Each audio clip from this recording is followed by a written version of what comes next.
जिनवाणी विराजमान करते हैं किरण जी भाई साहब, जिनवाणी विराजमान।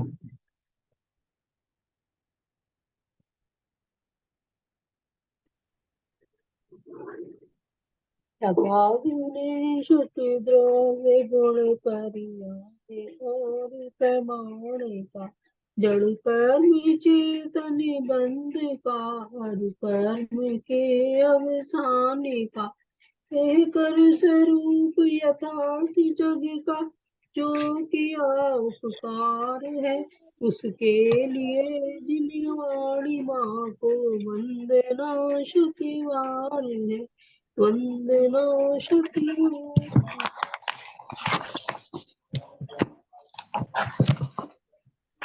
किरण जी भाई साहब।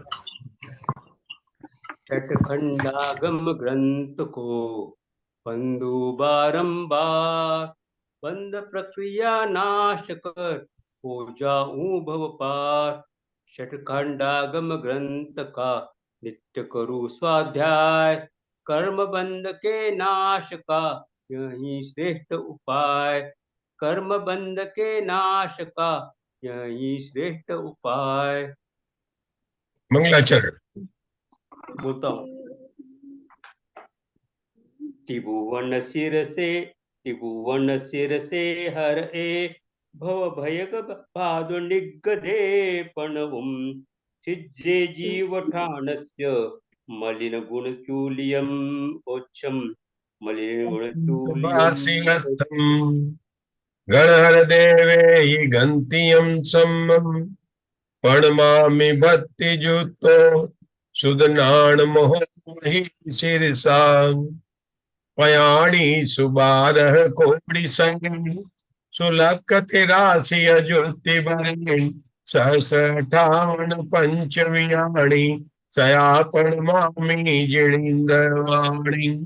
द्वादशांग जिनवाणी के 112 करोड़ 83,58,005 पदों को मैं हाथ जोड़कर नमस्कार करता हूँ। तीर्थंकर उपदेश श्रुताय नमो नमः। रत्नत्रय धारक आचार्य उपाध्याय साधु परमेष्टिभ्यो नमो नमः। आचार्य दर्शन से उपदेश प्राप्त कर नरवाहन सुबुद्धि मुनिराज ने षटखंडागम ग्रंथ की रचना की। षटखंडागम ग्रंथ के प्रथम 5 खंडों पर आचार्य वीरसेन की धवला टीका जो मूल सूत्रों के सहित 16 पुस्तकों में प्रकाशित हुई है, उसकी छठी पुस्तक में हमारी 8वीं चूलिका जिसका नाम है सम्यक उत्पत्ति, उसका यहाँ पर प्रकरण चल रहा है। राजेश भैया, प्रारंभ से ही जितनी भी 7 चूलिका है वह तो बात तो करनी है, सम्यक के उत्पत्ति की बात करनी, सम्यक के सन्मुख मिथ्या दृष्टि की बात करनी, तो उसकी सारी भूमिका बनाई। मतलब 7 चूलिका में तो उसकी बात जो बताने वाले हैं 8वीं चूलिका में उसकी भूमिका बनाई, क्योंकि अब बात करने वाले थे कि कर्म की बंध किसका होता है, किसका उत्कृष्ट होता है, जगन्य होता है।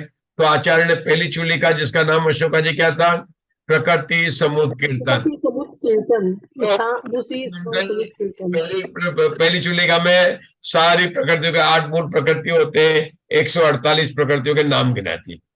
दूसरी चूलिका का नाम क्या था, स्थान समुत्कीर्तन। पता है ज्ञानावर्णिका कर्म का एक ही स्थान होता है, तो ज्ञानावर्णिक कर्म की 5 प्रकृति होती है राजेश भैया। मति ज्ञानावर्ण कर्म, शुद्ध ज्ञानावर्ण कर्म, अवधि ज्ञानावर्ण कर्म, मन परे ज्ञानावर्ण कर्म और केवल ज्ञानावर्ण कर्म।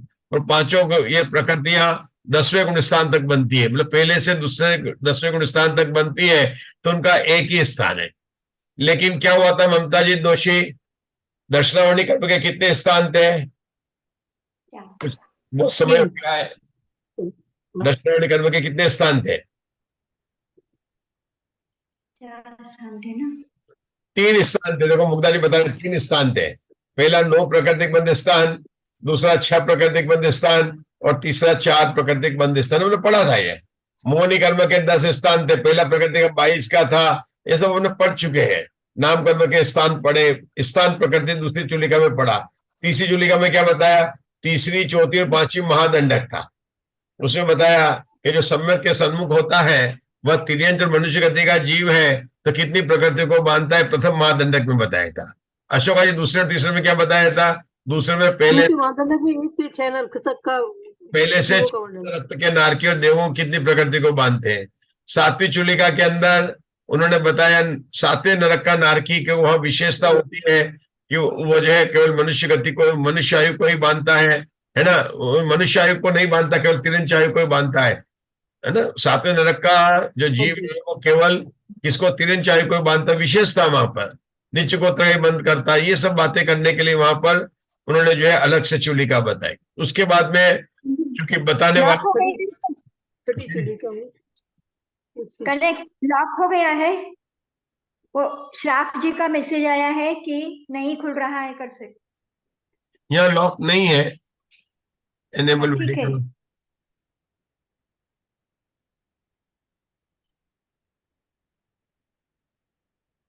हाँ, उनको बोलिए कि लॉक नहीं है यहाँ पर, ठीक है। तो तीन महा चूली, उसके बाद में जगन स्थिति बंद, उत्कर्ष स्थिति बंद की बात आई छठी और सातवीं चूलिका में। आठवीं चूलिका का नाम क्या है अशोक? सम्यक उत्पत्ति चूलिका। अब बताओ राजीव जी, अपन ने क्या पढ़ रहे हैं? सम्यक उत्पत्ति चूलिका में क्या पढ़ रहे हैं? सम्यक के सन्मुख मिथ्या दृष्टि, तो प्रथमोषम सम्यक की बात की थी। आप बताएंगे जयश्री श्रॉफ, प्रथमोषम सम्यक किसे कहते हैं? कि जो अनादि मिथ्या दृष्टि है, जिसकी मोहनी कर्म की 26 प्रकृति की सत्ता है, वो जब सबसे पहले सम्यक दर्शन की प्राप्त करता है तो उसको कहते हैं प्रथमोषम सम्यक। कैसे प्राप्त करता है आशा बहन? के 3 करण परिणाम पूर्वक करता है। उसके नाम क्या है? अधकरण, अपूर्वकरण, अनिवृत्तिकरण करता है ना। और कौन कर सकता है? कि अगर कोई सादी मिथ्या दृष्टि है लेकिन बहुत लंबे काल तक रहा है, तो भी वह भी उसकी प्रकृति चाहे वो भी जो है जीव करेगा तो प्रथमोषम सम्यक को प्राप्त करेगा। लेकिन पल्ले की असंख्यात के हाँ भाग के समय के बाद, हाँ, क्या बोल रहे हैं आप? पल्ले के असंख्यात का समय भाग बीचा, उसके बाद दोबारा प्रथमोषम समय का होगा। के बाद हो गया। और उसकी स्थिति कुछ बता दें, सागरोपम आ जाएगी, एक सागर या एक सागर में कुछ पल्लिका संख्या तो आप और कम कर देते हैं जब एक चला जाए।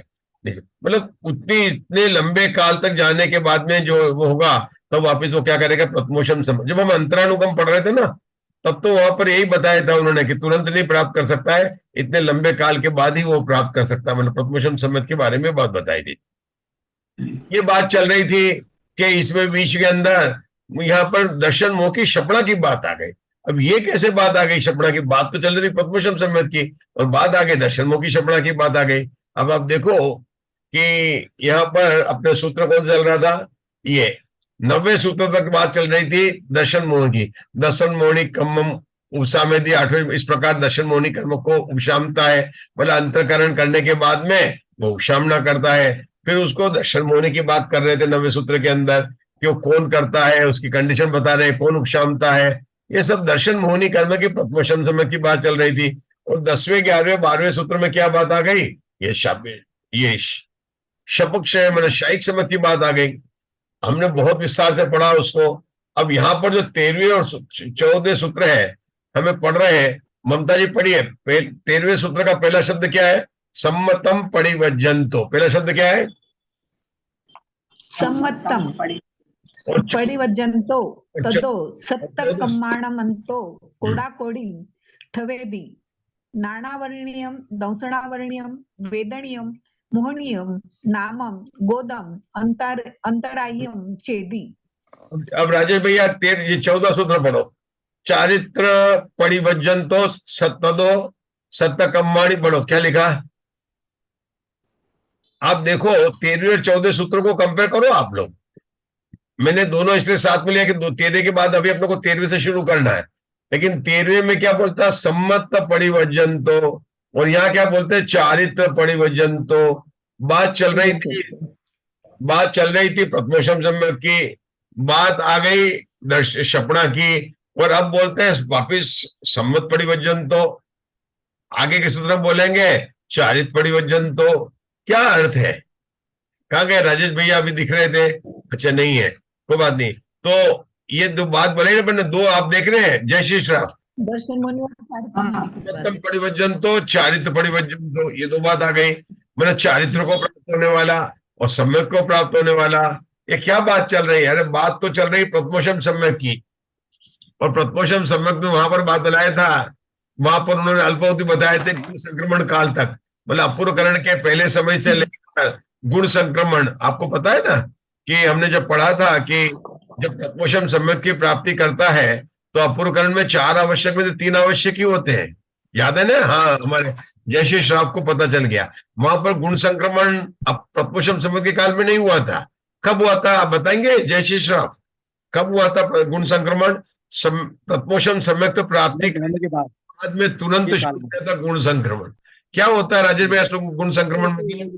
कि मिथ्यात्व और सम्यक मिथ्यात्व प्रकृति का द्रव्य जो है वह सम्यक प्रकृति में गुणाकार रूप से संक्रमण करना, उसको कहते हैं गुण संक्रमण काल। कितने समय तक चलता है? ये पूरे प्रत्पोषम सम्यक काल तक नहीं चला था, बहुत देर तक चला था। बाद में जाकर तो कौन सा हो गया था? विज्ञात संक्रमण हो गया था। नहीं, विज्ञात संक्रमण शुरू हो गया था। दो संक्रमण की बात आई थी वहां पर, इतनी सुंदर चल रही थी। फिर उन्होंने क्या किया था? अपूर्वकरण के पहले समय से लेकर प्रत्पोषम सम्यक के गुण संक्रमण काल तक 25 अल्पबोध बता दिए थे। आपको याद है 25 अल्पबोध अपन निशान लगाए थे, और अशोका जी को तो याद भी है। 25 अल्पबोध बताए थे अपन ने। कब से? अपूर्वकरण के पहले समय। किसकी बात कर रहे हैं? प्रत्पोषम सम्यक की बात कर रहे हैं। प्रत्पोषम सम्यक कौन है? कि अनादि से जो मिथ्या दृष्टि वो पहली बार जब सम्यक का लाभ करता है तो उसको प्रत्पोषम सम्यक होते हैं। मतलब हम जब भी हमें सम्यक दर्शन प्राप्त होगा तो पहले कौन सा होगा? सम्यक प्रत्पोषम सम्यक होगा। और उसके अंदर भी 3 करण होंगे राजेश भैया, अधकरण, अपूर्वकरण, निर्वृत्तिकरण। अब उसके अंदर समझाने के लिए आचार्य ने अपूर्वकरण के पहले समय से लेकर जब प्रत्पोषम सम्यक प्राप्त हो जाता है उसमें जब तक गुण संक्रमण चलता रहता है तब तक के सारे अल्पबोध बताए थे और 25 की संख्या थे। और ऐसा बता रहे थे कि आचार्य ने बीच में जो है दर्शन मोहनी की शब्द की बात आ गई। क्यों बात आ गई? क्यों बात इसलिए आ गई कि वहां पर प्रत्पोषम सम्यक के बाद में जीव जब प्रत्पोषम सम्यक का काल हो जाता है तो या तो मिथ्यात्व में आएगा, मिश्र में जाएगा, या वह वेदक सम्यक दृष्टि होगा। तो क्या वेदक सम्यक दृष्टि बना रहेगा? नहीं नहीं नहीं, नहीं, वो आगे चलकर शपना करेगा और मोक्ष मार्ग में शपना किए बिना तो शपक श्रेणी चढ़ नहीं सकता। उसकी बात है, लेकिन बताने वाली तो बात थी उपशम सम्यक की बात चल रही थी। अब जो अपन ने इसमें दर्शन मोह की छपड़ा में कल अशोका जी अपने एक अल्पबोध पढ़ा था। कितने अल्पबोध पढ़े थे? 33 हाँ जी 34 33 पढ़े, 33 33 अल्पबोध पढ़े थे। उनमें क्या बताया था कि अपूर्वकरण के पहले समय से लेकर कृतकृत्य वेदक होने के तक की बात करते। क्या था? कृतकृत्य वेदक। कृतकृत्य वेदक किसको कहा था राजुल जी? कि जिसने मिथ्यात्व प्रकृति का पूरा द्रव्य सम्यक मिथ्यात्व में और सम्यक मिथ्यात्व का पूरा द्रव्य इसमें समाप्त कर दिया है, सम्यक प्रकृति में संक्रमण कर दिया। अब उसके सम्यक प्रकृति की कितनी स्थिति है? 8 वर्ष की स्थिति है ऊपर की स्थिति में। और नीचे क्या बन रहा है उनका? अवस्थित गुण श्रेणी आयाम शुरू हो गया है। पहले कौन सी चल रही थी अशोका जी? गलिता विशेष गुण श्रेणी चल रही थी। अब कौन सी शुरू हो गई? अवस्थित आयाम वाली गुण श्रेणी चालू हो गई। ये बात अपन ने पढ़ी थी। और कृतकृत्य वेदक हो गया तो उन्होंने कृतकृत्य वेदक के काल तक कितने अल्पबोध बताए? 33 अल्पबोध बताए, जो कि अपन ने कल 12वें नंबर के सूत्र के अंत में पढ़ा। ये अल्पबोध पे कैसे बताते हैं? स्थिति कांडक घात, स्थिति बंधापसरण काल, अनुभाग कांडक घात, अनिवृत्तिकरण का काल, अपूर्वकरण का काल, गुण श्रेणी का काल। चूंकि यहाँ पर कृतकृत्य वेदक का काल, मतलब इन सबको लेकर अल्पबोध बताते हैं। अल्पबोध बताने से क्या होता है? उसका विषय का स्पष्ट होता है। जैसे किसी भी कंपनी के शेयर्स होते हैं तो उसकी प्राइस अप डाउन करते रहते, कम से कम कितना हुआ, अधिक से अधिक पिछले 3 महीने में कम लो गया तो कितना गया, अधिक गया तो कितना गया, एवरेज गया तो कितना गया। तो उसको सामने शेयर खरीदने वाले को आइडिया लग जाता है कि मुझे किस कंपनी का क्या फ्लक्चुएशन होता है। यहाँ पर उसको विषय समझ में आ रहा है कंपनी कैसे परफॉर्म कर रही है। तो यहाँ पर अल्पबोध बताने से क्या समझ में आ रहा है कि विषय पूरा समझ में आ जाए। ये आचार्य वीरसेन की शैली तीसरी पुस्तक से हम देख रहे हैं। तीसरी पुस्तक में उन्होंने हर कठिन विषय को अल्पबोध और भागा भाग से समझाया था। याद है ना आपको उषा जी? तीसरी पुस्तक के अंदर हर विषय को उन्होंने भागा भाग और अल्पबोध से समझाया था। इसे समझा जाता है।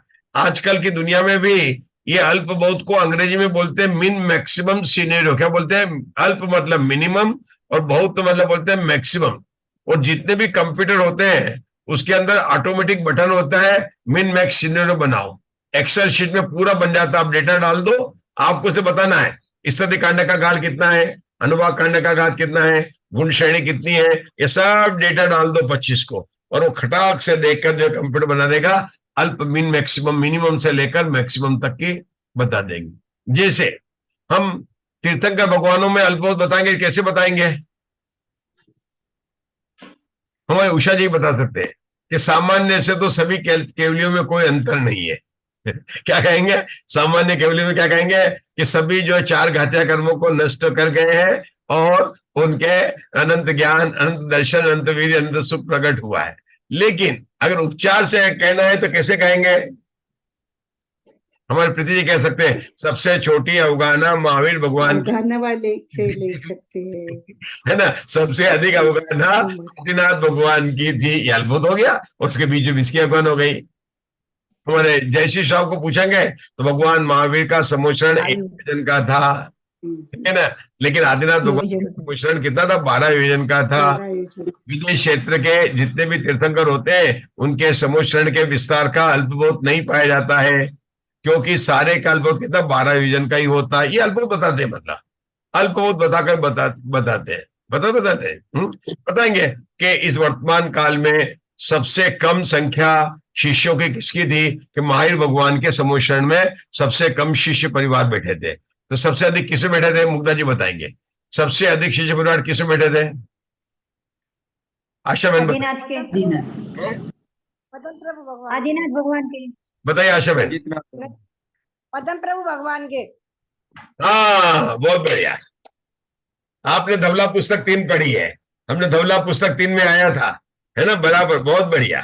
राजू जी आपका अच्छा स्मरण अच्छी है, मतलब धारणा ज्ञान में था। राजू बहन के धारणा ज्ञान में था, हमारा अवग्रह यह हवाई चल के चला गया। सबने पढ़ा था हम लोगों ने।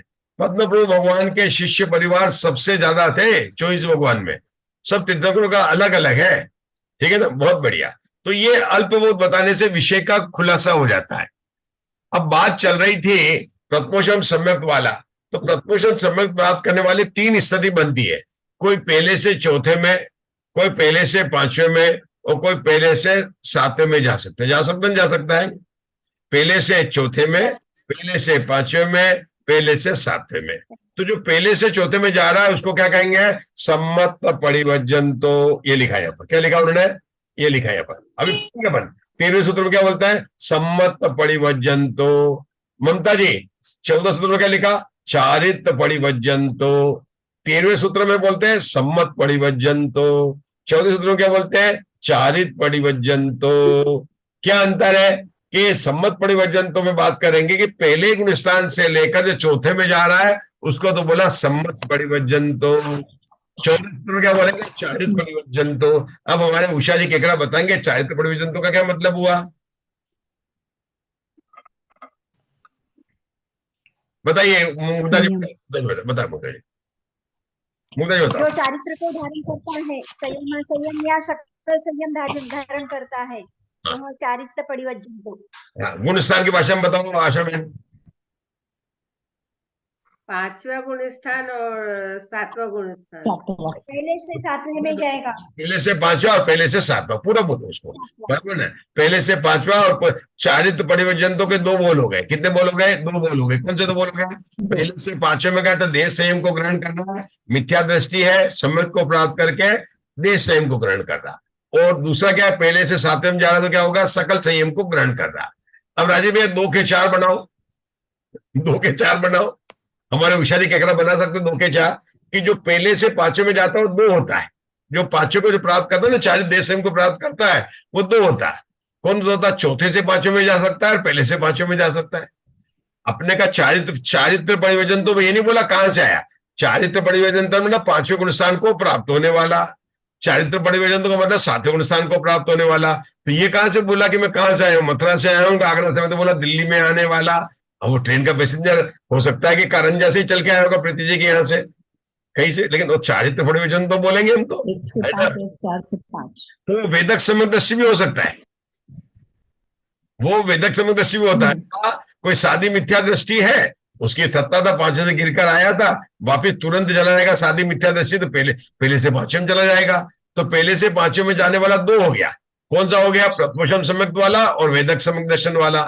पहले से 7वें में जाने वाला भी 2 हो गया, प्रथमोषम सम्यक वाला और वैदिक सम्यक दर्शन जो मतलब सादी मिथ्या दृष्टि है, 28 प्रकृति की है, जा सकता है। तो चारित्र पज्यवंतों के 4 बोलोगे राजुल जी, 4 बोलोगे ना पहले? वेदक वाला पहले से चौथे में ही साइक वाला भी जाएगा ना? क्या वेदक वाला पहले से साइक वाला चौथे में भी ही आ सकता है ना जाएगा, 7वें में? जाएगा ना? जाएगा? पहले से 5वें में जा सकता है। अगर 28 प्रकृति की सत्ता है और तुरंत गिरकर आया है तो वापिस जा सकता है, पहले से 5वें में जा सकता है। पंडित जी, चौथे से 7वें में नहीं जाएगा? है? चौथे से 7वें में? चौथे जातम जाएगा, बिल्कुल जाएगा, जा सकता है, लेकिन वो फिर वेदक सम्यक दृष्टि होगा। हम तो अभी वेदक सम्यक दृष्टि की बात करें ना। वेदक से 2 चारित्र पदवजंतों में कौन जा सकता है? कि मिथ्या दृष्टि जा सकता है, कौन सा प्रपोषण सम्यक के साथ जा सकता है, और वेदक सम्यक के साथ में जा सकता है। ठीक है ना? अपन ये नहीं कह रहे इंग्लिश मीडियम से जो आ रहा है उसकी बात करें, कौन से स्कूल से पढ़ के आए, एडमिशन जिसका हुआ, 2 हो सकते हैं। कौन सा हो सकता है? प्रपोषण सम्यक वाला भी हो सकता है, वेदक सम्यक दर्शन वाला भी हो सकता है। तो जो अपन जो पढ़ने जा रहे हैं ना आज सूत्र, जो किरण जी भाई साहब शुरू करेंगे, मूल ग्रंथ से शुरू करने वाले। किरण जी भाई साहब रेडी हो जाइए, 13 नंबर का सूत्र पढ़ना किरण जी भाई साहब को। पढ़ता हूँ। हाँ बिल्कुल रेडा। ओम हाँ ओम नमः सिद्धेभ्य, हाँ। ओम नमः सिद्धेभ्य, ओम नमः सिद्धेभ्य। सम्मत्तम परिवज्जन्तो ततो सत्त कम्माण मंतो कोड़ा कोड़ी सिद्धि धवेदी नानावर्णीय दौसनावर्णीय वेदनीय मोनियम नामम गोदम अंतरायम चेदी। हिंदी में उस सर्वविशुद्ध मिथ्या दृष्टि के स्थिति सत्व की अपेक्षा सम्यक को प्राप्त होने वाला जो ज्ञानावर्णीय दर्शनावर्णीय वेदनीय मोनीय नाम गोत्र और अंतराय इन 7 कर्मों की अंता कोड़ा कोड़ी प्रमाण स्थिति को स्थापित करता है। रुकेंगे, इस सूत्र को पढ़ के आशा बहन आपका प्रश्न बताइए। वीरसेन आचार्य तैयार है आपका उत्तर देने के लिए।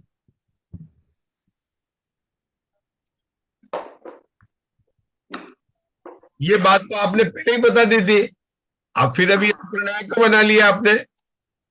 ये 7 कर्म की स्थिति अंत कोड़ा कोड़ी सागर हो जाती है, ये बात तो आपने प्रायग्लब्धि में बता दी थी हमको। ये तो हमको जब प्रपोषण समय की पहले बात बता दी थी, तो ये बात तो आप फिर से क्यों कह रहे हैं? अभी किरण जी भाई साहब ने सूत्र पढ़ा, आपने हिंदी में पढ़ा ना, क्या बोला? सम्यक को उत्पत्ति करने वाला आयु कर्म को छोड़कर शेष 7 कर्मों की अंत कोड़ा कोड़ी सागर प्रमाण स्थिति करता है। तो राजुल जी शंका करके पूछेगा, ये तो प्रश्न आपने पहले ही बता दिया था, आप बार बार करके हमारा ग्रंथ बढ़ा रहे हो। हमको तो धवला की पुस्तक छठी समाप्ति नहीं हो रही है हमारी, तो हमने तो इतना बड़ा सोचा नहीं था। आपने तो दर्शन मोह की शपड़ों में भी इतना विस्तार कर दिया, आप क्यों क्या उत्तर देते? किरण जी भाई साहब पढ़ रहे हैं, पढ़िए। शंका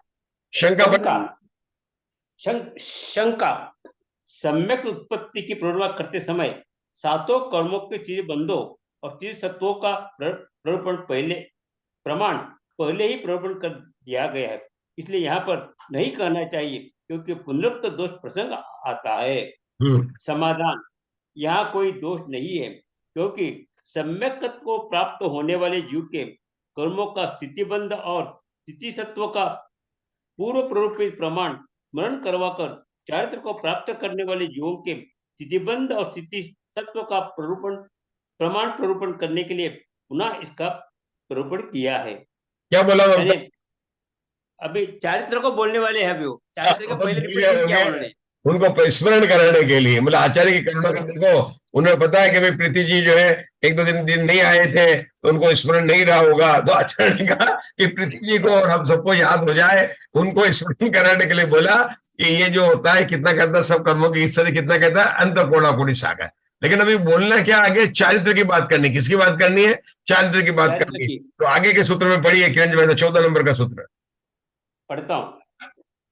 चारित्रम परिवज्जन्तो तदो सत्त कम्बाणम अंतो कोड़ा कोडिम सिद्धिम द्विवेदी नानावर्णीय दोषनावर्णीय वेदनीय मोनियम नामम गोदम अंतरायम चेदी। इसके ऊपर ये थोड़ा सा एक और रह गया है, तदो शब्द आया था ना पहले दोनों सूत्र में, तदो का शब्द। हाँ पढ़ो। तदो यह पद कहने पर सर्व विशुद्ध मिथ्या दृष्टि जीव के द्वारा स्थिति बंधापसरण और स्थिति कांड घात से घात कर स्थापित कर्मों के स्थिति सत्व का ग्रहण करना चाहिए। उससे अर्थात सर्व विशुद्ध मिथ्या दृष्टि जीव के द्वारा स्थापित स्थिति सत्व से संख्यात गुणितहीन अंत कोड़ा कोड़ी प्रमाण इन सूत्रोक्त 7 कर्मों का स्थिति सत्व स्थापित करता है, अर्थ उत्पन्न करता है, यह अर्थ कहा गया है। देखो शंका, तद्दो का शब्द उन्होंने क्या किया, सर्व विशुद्धो। पहले सब विशुद्धि आया था आशा बहन, आया था जब सब विशुद्धि के, जब आपने 14 पॉइंट बनाए थे ना प्रपोशन, उसके बाद में जब सर्व विशुद्धि का अर्थ किया था तो क्या कहता, वो बोला था अधकरण होता है, अपूर्वकरण होता है, अनिवृत्तिकरण होता है। बताइए अशोका जी, कहाँ आया था सब विशुद्धि का, सब विशुद्धो शब्द का पहले का उत्तर आया था, कहाँ गए अशोका बहन? अशोका जी पहले निकालिए थोड़ा थोड़ा, सब विशुद्धि का पहला चौथा पांचवा सूत्र कहां पर है? देखो छठे सूत्र में आया था, छठे सूत्र में। हाँ, पेज नंबर बोलो, पेज नंबर जहां लिखा था सब विशुद्धि का अर्थ करते हैं, अभी यहां पर आया। अब सूत्रों को सर्व विशुद्ध, पेज नंबर 214 पर, पेज नंबर 214 इस सूत्र लिखा था सब विशुद्ध हो, 214 पेज निकालो आप लोग।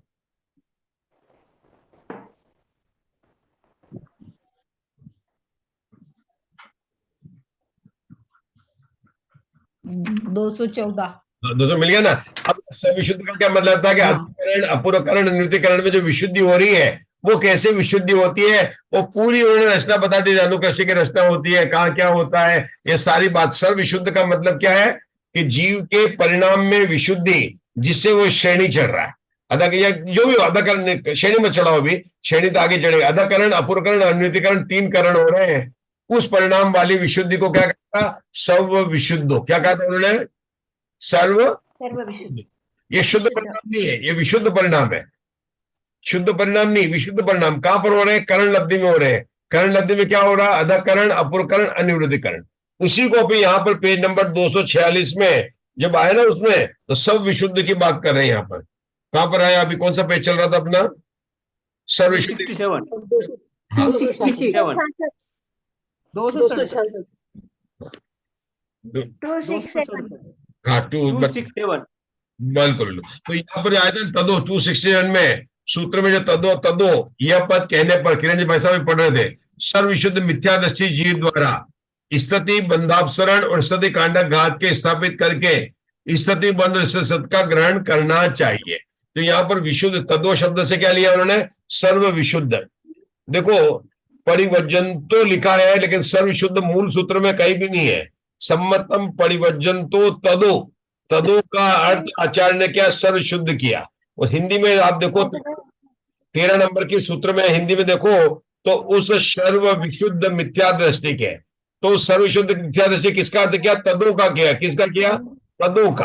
ऊपर क्या लिखा था? सम्मत परिवज्जंतो लिखा था। क्या लिखा था? सम्मत परिवज्जंतो लिखा था। अब यहाँ क्या आ गया? तदो आ गया। तदो का मतलब उस सर्व विशुद्ध के क्या होता है? स्थिति बंधापसरण होता है और स्थिति कांडक घात होता है। आशा बहन बताएंगे कहां पर स्थिति बंधापसरण होता है, कहां पर स्थिति कांडक घात होता है? भूल तो नहीं गए? नहीं भूले, बोलो। स्थिति बंधापसरण ये अपूर्वकरण में होता है। नहीं, अधकरण में। अधकरण में होता है। अधकरण में 4 आवश्यक होते थे, है ना? अति समय विशुद्धि हाँ, और स्थिति बंधापसरण, स्थिति कांडक घात, प्रकृति अनुभाग श्रेणी निजरा, प्रशस्त प्रकृति 4 स्थानीय, प्रशस्त प्रकृति स्थानीय, है ना? इसलिए आचार्य ने स्मरण करा रहे, सही बताया उन्होंने। आचार्य जानते हैं कि हम लोग भूल जाएंगे। चलिए, अभी स्थिति कांडक घात क्या हुआ था? कौन बताएंगे? मंजुला जी बताएंगे इंदौर से। इंदौर से हुआ था कि कंचन बाग से हुआ था। कहां से स्थिति कांडक घात कहां शुरू हुआ था? कुसुम जी कहते हैं कंचन बाग से हुआ था, और मंजुला जी कहते हैं कि जैन कॉलोनी से हुआ था। अपूर्वकरण से हुआ था। तो अपूर्वकरण में 4 आवश्यक कौन कौन से थे अशोका जी? सबसे पहले जो है उसके अंदर में गुण श्रेणी निजरा हुई, और फिर स्थिति कांडक घात हुआ, और अनुभाग अशुभ कर्मों की, फिर अशुभ कर्मों का अनंत बहुभाग प्रमाण जो है वो आप भी कंफ्यूज कांडक घात हुए। मिला दिए। अब जय श्री शाह बताएंगे 4 अपूर्वकरण के 4। हाँ, गुण संक्रमण होता है, गुण श्रेणी निजरा होती है, स्थिति कांडक घात होता है और अनुभाग कांडक घात होता है। बहुत बढ़िया। तो यहाँ सूत्र में क्या बोलते हैं, सर्वशुद्ध होने क्या होगा, स्थिति बंधापसरण हुआ और स्थिति कांडक घात है ना, स्थिति बंध स्थान ग्रहण करना चाहिए। उससे क्या हुआ कि उनकी स्थिति घट जाती है, स्थिति घट जाती है। अपूर्व करण में लगातार क्या होगा, जब अनियुक्त करण में आएगा तो लक्ष्य सागरोपम स्थिति रह जाएगी, है ना, ऐसा अपने पढ़ा था। अगर अपन उसकी कहते हैं दर्शन मोहनी की बात करते हैं, यहाँ पर वो बात नहीं है, यहाँ पर बात है मतलब उसकी स्थिति घट जाती है। किसके द्वारा, स्थिति बनने वाले घट कर होता है और स्थिति कांडक के घात के द्वारा सत्ता में पड़े हुए पूर्व कर्मों का स्थिति कांडक का घात होता है। अब हम राजू जी म्यूट कर लीजिए, राजू जी म्यूट कर लो, आपकी शो आ रहा है। राजू जी म्यूट कर लीजिए, वहाँ पे बात म्यूट करके बात कीजिए। राजू जी जय महावीर जय, पुनः लॉगिन